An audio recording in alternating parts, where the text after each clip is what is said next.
Salut les mecs, j'espère que vous allez bien. Ici c'est Tonton Prono. Les gars, aujourd'hui, ben voilà, c'est l'ambiance Ligue des Champions. C'est très aléatoire en ce moment, franchement honnêtement. Les surprises, en veux-tu, en voilà. C'est comme ça, c'est le football. Il y a des surprises constamment. Marseille, bien joué à Marseille. Ils ont gagné le match et je suis très content pour eux. Mais l'Atlético Madrid ne le fait pas. On a vu le Real de Madrid aussi qui nous l'a mal à l'envers. Qu'est-ce que c'est ces histoires de Ligue des Champions, bordel. On va y reprendre de suite les frérots. Je t'invite fortement à t'abonner juste là. Mets un petit pouce si tu kiffes. Viens sur BetWinner les mecs. Venez sur BetWinner. Il y a un code promo excellent. C'est pas parce que voilà, j'y suis le parrain que forcément, il faut pas y aller. Honnêtement, les codes sont vraiment ouf. On se rejoint après El Generico. Bordel.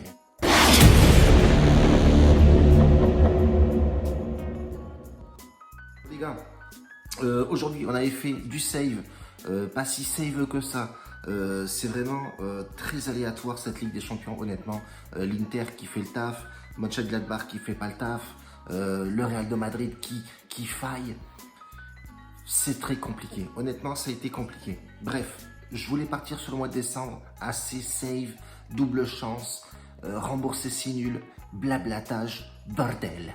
C'est vraiment bordel. Ouais, c'est vrai que c'est compliqué. Déjà, tu mets deux combinés, un combiné avec deux matchs. C'est très aléatoire, très compliqué, surtout avec les stats qui... Tu peux pas te référer forcément à ces stats avec ce qui se passe actuellement dans le football. Donc, ça sera que du feeling.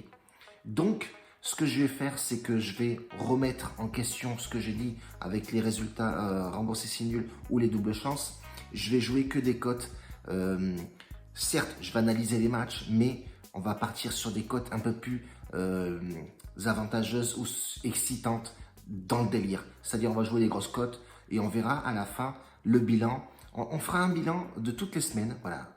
4 semaines dans un mois, je vous apprends rien sur ça. Et on fera un bilan toutes les semaines à voir vraiment réellement est-ce que c'est intéressant de jouer les grosses cotes, est-ce que c'est intéressant de prendre des risques, etc. Et on fera le bilan après la semaine jouée. Donc voilà, on va partir comme ça pour ce mois-ci de décembre. On va voir un petit peu. Ça va être le décembre un peu, le décembre locaux. Et essayer de prendre des cotes vraiment intéressantes et les jouer en sec, pourquoi pas. Regardez l'OM, je l'ai tenté moi en perso et il est passé. Il y a sur mon chat aussi pas mal de mecs qui ont joué l'OM et bien joué à eux. Franchement, c'était fructueux. Et j'ai tenté aussi l'Atlético Madrid qui menait le jeu et se fait rattraper sur un penalty. Donc voilà, ça a été vraiment des faits de jeu et des actions un peu indécises. L'OM, c'est 2 penalties par exemple. Voilà, c'est vraiment, tu peux rien prévoir dans le football et c'est comme ça qu'il y a beaucoup de surprises dans les matchs. En tout cas, on va partir sur des cotes soit en sec, soit en double chance ou soit des matchs nuls. Donc voilà, on va partir vraiment sur des choses un peu dangereuses, pleines de suspense. Et surtout, regarder les matchs et vibrer devant les matchs. Et pourquoi pas balancer des bilans, un bilan semaine du pur et dur. Avec une bonne gestion de mise, je sais que c'est possible de le faire. Je l'ai déjà eu fait auparavant. Bref, en tout cas, si tu veux nous rejoindre sur Telegram aussi, dans la description, tout sera indiqué dans la description. Et je vais Bet Analytics. Toutes les cotes, les matchs joués, je les mettrai là-bas. Et on pourra voir le bilan en fin de semaine. Tout sera répertorié bien sûr. Et il y aura un Telegram avec le VIP. J'ai mis un petit chat VIP où les mecs entre eux peuvent discuter. Et moi, je balance des tickets, des points de vue, des buteurs, etc. Donc ça, c'est plutôt pas mal. La journée de demain, les frérots, on va balancer 2 à 3 pronostics. J'en ai exactement 3 à jouer, les frérots, pour demain. Premier match, ça va être alors les Rénois qui se déplacent demain. Ça va être un match assez compliqué pour eux. Après, rien n'est possible dans cette Ligue des Champions, on l'a bien vu. Mais là, honnêtement, aller se déplacer là-bas, ça va être compliqué. Surtout que Rennes doit absolument gagner ce match-là. Et aller jouer à Krasnodar, c'est assez compliqué aussi. Rien que le climat est différent. Et il ne faut pas se cacher, il y a une différence entre ces deux équipes-là. Ensuite, Rennes va se déplacer amoindri, beaucoup d'absents. Apparemment, le gardien titulaire serait incertain aussi. Donc ça, c'est des points de vue à prendre. Il peut y avoir des surprises. Mais là, honnêtement, je ne pense pas qu'il y aura de surprise sur ce match-là. Sur ce match-là, la cote est à 2,50. Krasnodar, victoire en sec. Je ne vais pas batailler disant, je ne vais pas aller regarder où est le sud. Les frérots, je pars sur Krasnodar en sec. parce que j'ai vu qu'il y avait 2-3 bricoles du côté de Rennes et que je pense pas que Rennes va aller gagner et s'imposer là-bas en Russie. Ça va être notre premier pronostic, les frérots. Je vais juste vérifier un délire et je pense que ça va être plausible que ça se passe à Krasnodar et que Krasnodar va arracher la victoire. Petite victoire, mais victoire quand même. Deuxième match qui va être aussi compliqué. Je vois que le Zénith Saint-Pétersbourg contre Bruges à domicile, ça aussi ça va être un match assez périlleux dans le sens où on peut effectivement constater que Zénith a beaucoup d'absents aussi sur ce match-là. Maintenant, les deux équipes n'ont plus rien à jouer. Zénith est dernier de la poule, le club de Bruges est troisième, donc a un coup à faire pour conserver déjà sa place. Et on peut voir aussi que sur l'effectif, on peut constater que Bruges est bien moins, beaucoup plus allégé que le Zénith Saint-Pétersbourg. Le Zénith Saint-Pétersbourg a beaucoup de mecs absents, donc ça peut partir sur une victoire de Bruges, pourquoi pas. On va regarder la cote, on va regarder exactement comment on va jouer ce pari-là. Mais moi, honnêtement, je ne vois pas de surprise sur ce match-là, même si le Zénith est un peu casse-pied.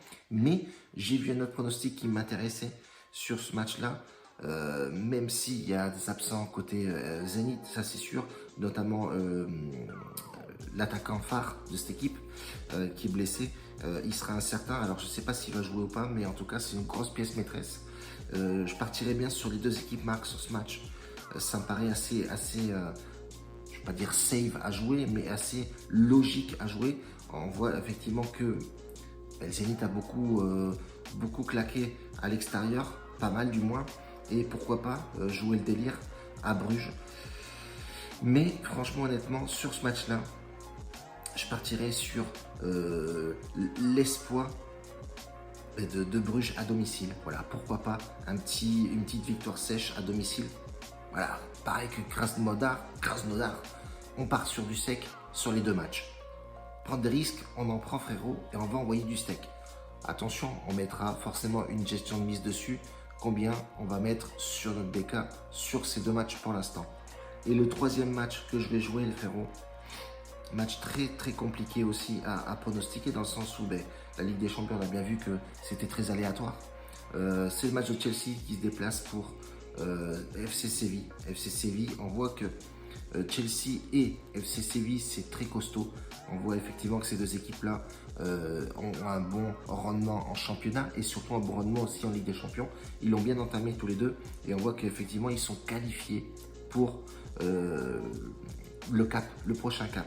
Mais on peut voir aussi que FC Séville manque à l'appel au Campos. Apparemment sera blessé et De Jong apparemment incertain. On ne sait pas s'ils vont jouer en fait.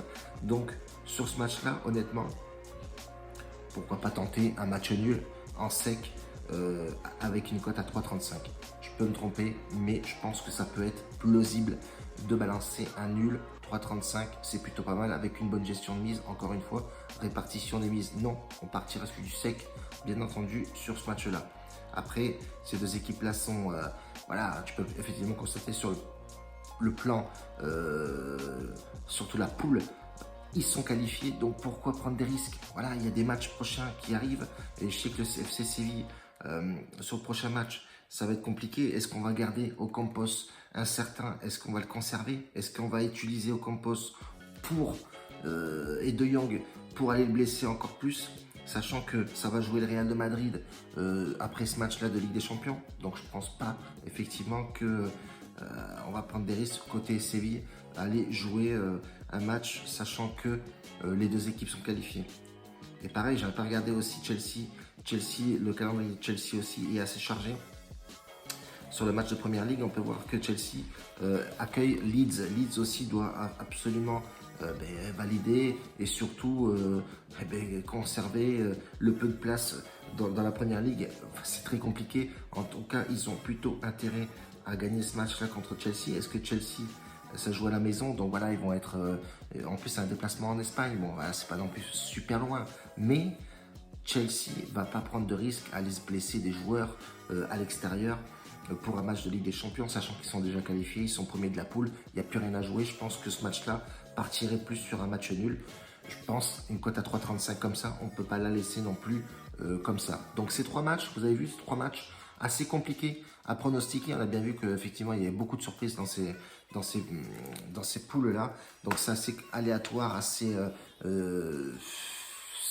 chaud. Franchement, honnêtement, très compliqué.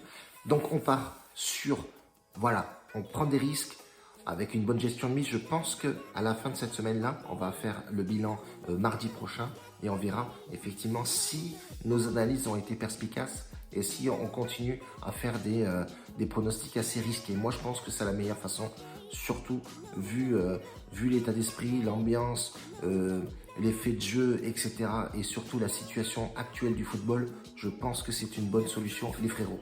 Un bacio a tutti, grazie mille pour Monsieur Bardel. N'oublie pas, bookmaker exceptionnel, Betwinner papa. Reviens, rejoins-nous sur Telegram, Tchatcher. On tchatche pas mal football, buteur, etc. Si tu veux un VIP honnête et voilà, qui paye bien, tu viens chez Tonton Prono. Un bacio.